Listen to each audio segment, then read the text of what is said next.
everyone. I'm Rachel Dickinson with WFIT. Fern Mallis created New York Fashion Week and it changed the game. She is the host of her own series, Fashion Icons with Fern Mallis, that takes place at New York's famed 92nd Street Y. The series includes in-depth interviews with American fashion luminaries. Her book, Fashion Lives, features 19 inspiring interviews from fashion icons with Fern Mallis. Interviewees include everyone from Calvin Klein, Donna Karan to Tom Ford. We are honored to have Fern Mallis here at FIT to talk about her book, Fashion Lives. It's a pleasure to be here with Fern Mallis. It's an honor to have you at FIT today. Thank you, Rachel. I loved reading your book, Fashion Lives. It gives a peek inside the window of the biggest names in fashion, how these people started, who inspired them, how these people became the people that they are today. You've interviewed everyone from Valentino to Oscar de la Renta. How did you narrow it down to 19 interviews? Well, the book started, the series started for a couple of years, and after about 2.5 years, we realized there's enough substance to make a book. So we started with the first people I had in the series. They were actually 21, but 19 made it into the book. And since the book was in production, though, there've been many more interviews. So hopefully at some point we'll start on volume 2.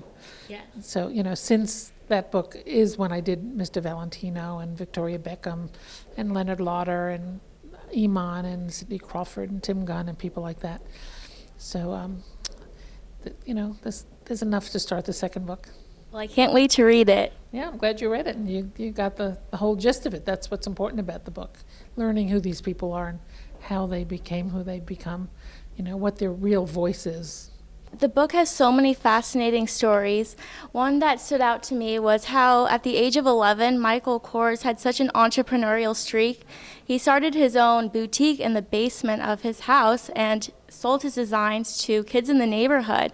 I mean, it was the first pop-up shop. Well, absolutely. These young designers, they didn't have lemonade stands, but they had their equivalent of it. They were crocheting or making things. Michael also, if you remember in the interview, started a laundry business at the summer camp because he didn't like the way their clothing was coming back from the laundry, and it was too wrinkled. So he and a friend managed to get tissue paper and would fold everything perfectly and fold it with tissue paper and put it between planks of wood in the bunks and press it down so that it all came out nice. Tommy had it like a pop-up store. Many of them had little stores, and they were entrepreneurial. That's part of what a parent or family sees in a young child, that that they're going to be successful. Yes. And reading your interviews, I noticed that you have a fascination for astrology. I'm curious, what is your sign? What do you think it is? Aries. Correct. You are so hardworking and are such an innovator that makes sense.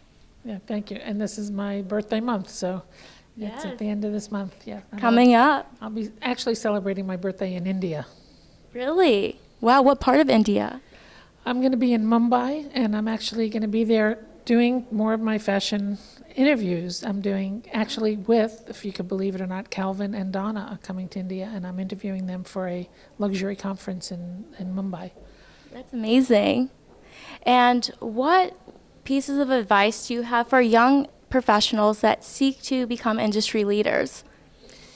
Well, I think you shouldn't quite start out seeking to be an industry leader. I think that evolves, but some of the advice I've always given throughout my career is to people is to be nice, because you're always going to be out there competing against a lot of really tough, crazy people, and at the end of the day, people only want to work with people that they like and who are nice, and that gives you a significant edge, actually.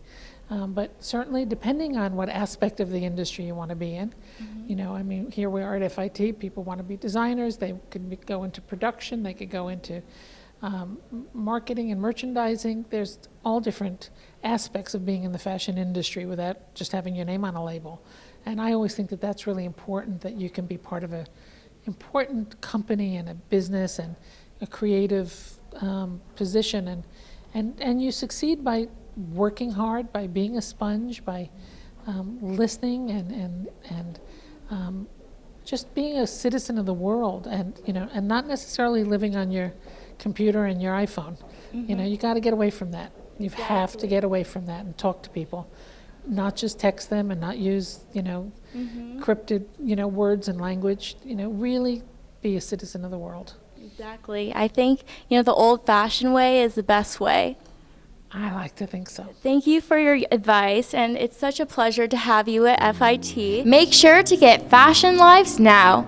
This book is the perfect gift to give yourself, for friends that have big dreams and aspirations, or anyone that just wants to be inspired.